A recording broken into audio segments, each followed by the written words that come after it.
Here comes Tom Brady and the Patriot offense back onto the field. This is something we've seen many times over the course of his career. Can he pull off another fourth-quarter comeback? And it's very strange, isn't it? Because when it's a player of this magnitude, even though the guys on defense have the lead and are sitting in the best spot, they're maybe the most nervous people in the stadium because they've seen this happen to too many people before, too many teams. They've got to find a way to shut him down. Here we go again for the grizzled vet. He's back to throw. Man open left side. It's Williams. And all the way in for a Charger touchdown. A big play there with his second touchdown of the game, fourth of the year. And the Chargers have taken the lead here in the fourth quarter.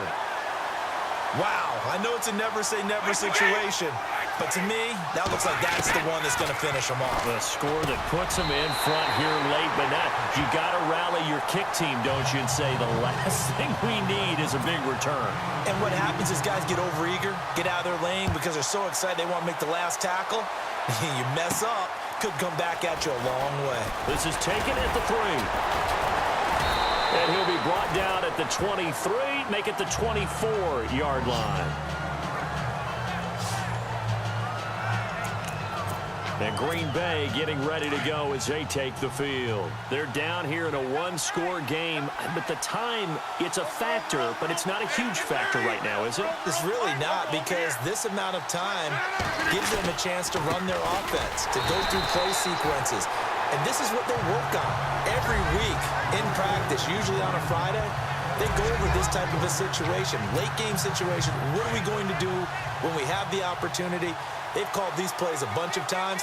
Now's their chance to execute them. They have the opportunity now. Here's the execution. This is Cohen on the toss. And he'll be brought down here at the 28. Give him 4 on the ground there. They're now left with 3rd and 6. Well, if you're a football guy, that's a pretty run because everyone is in sync right there. Obviously, the guy carrying the ball, but how about the people up front? Leverage, athleticism, they created some nice space for him. They'll look to throw, and nearly intercepted there. That would have been ball game if he had clinched it and caught it.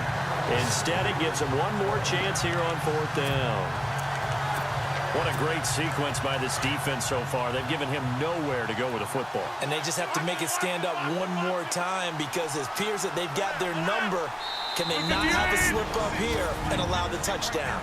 Now on 4th down, we've got a whistle here and a timeout as they stop it here with just under 40 seconds to go in the game. Down 7, and they've got to go for it here on 4th down.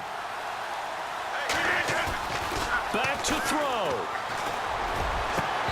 And that is incomplete. They had to go for it with such little time remaining. And that's going to be just about all she wrote for this one. So now let's reset here, Charles. They do have 2 timeouts left, so they can stop the clock twice. This one's not quite over yet. No, and what you're doing on defense, you're going to use both timeouts, obviously. But you've got to call defenses are going to force the issue early, meaning you want that play over fast. You don't want to give them time to dance around in the backfield or run a wide sweep that'll take off time. Blitz them, put pressure on them, make sure that play ends quickly so that you can go ahead and keep moving. Well, I know at points in this one you wanted to close your eyes because of all the points that were being put on the scoreboard. You're a defensive guy, but it was a fun little track meet, wasn't it? It was, and you know the people who really enjoyed this game? They're the ones that like going to batting practice at the Major League Baseball parks, right? Seeing the 14-11 game, that sort of deal. That's right up their alley with what we saw in this one. So for the home team here, they continue to cruise through this first half of the schedule as they move to 8-0 now on the campaign. And they'll be able to enjoy this one through the bye week before they get back at it again.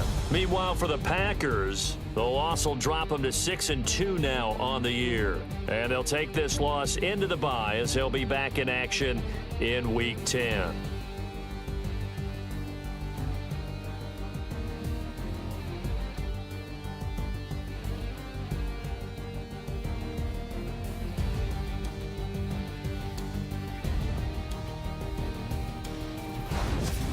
That'll do it for us. For Charles Davis and all our hardworking crew, I'm Brandon Gaudin. You've been watching the NFL on EA Sports. For more, find us on Twitter at EA Madden NFL.